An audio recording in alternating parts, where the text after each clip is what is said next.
guys, it's the Super Review Show. I know it's a little late, but I'm going to do a My Thoughts On video about where the new Indiana Jones movies can go. Now, a little while ago, Lucasfilm came out and they said, hey, we're planning more Indiana Jones films.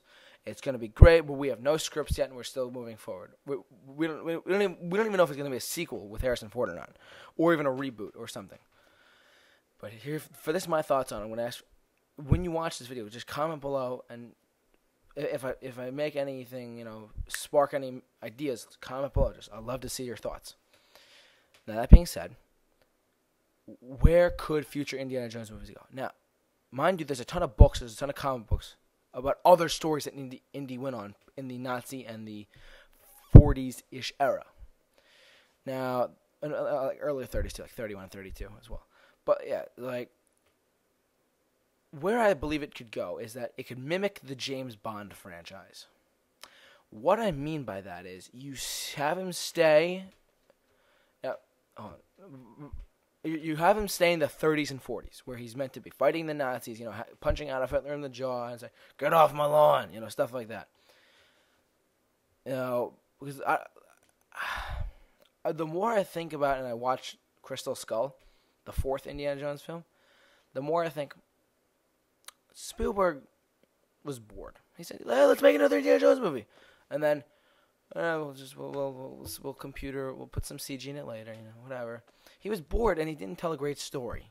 Let's face it, he did not tell a great story with Indiana Jones, with this amazingly incredible character. But one of the cool things, that being said, mimicking the James Bond franchise. Now, mimicking the James Bond franchise, meaning that you have Indy stay in the same era, like 30s, 40s, like 49 at the earliest, at the latest, I should say. And then you have, but in that time period, you have like other stories. But you mimic James Bond in a way that you have different actors playing Indiana Jones. So let's, I don't know, hypothetically, Bradley Cooper plays Indiana Jones in a reboot. Now, the way I say reboot, and that scares a lot of people. Oh, but Raiders of the Lost Ark was so good, and Temple of Doom, and people start to cry. Don't cry. It's okay. Hear me out on this one.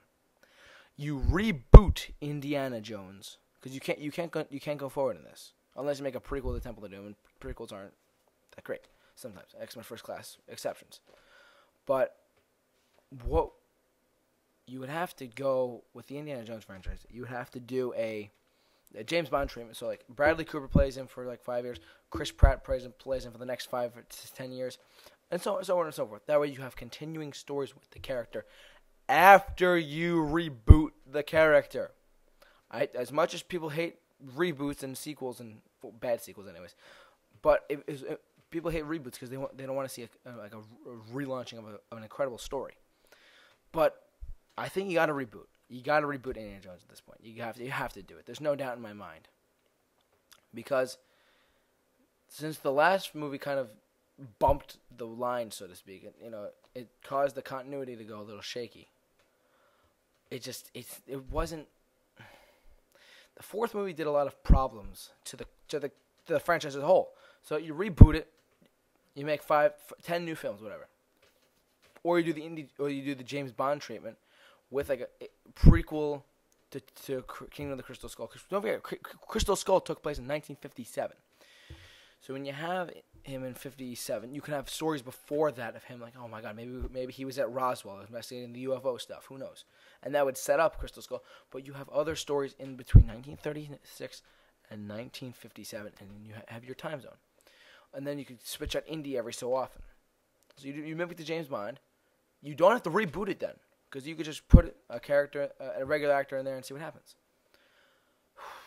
That was a bit rough. I'm sorry about that, guys. Anyways. But yeah, that is another My Thoughts On episode for where a new Indiana Jones movie can go. But for all your My Thoughts On, your X-Files, your Supergirl stuff, keep it locked on the Super Review Show. I'll see you later.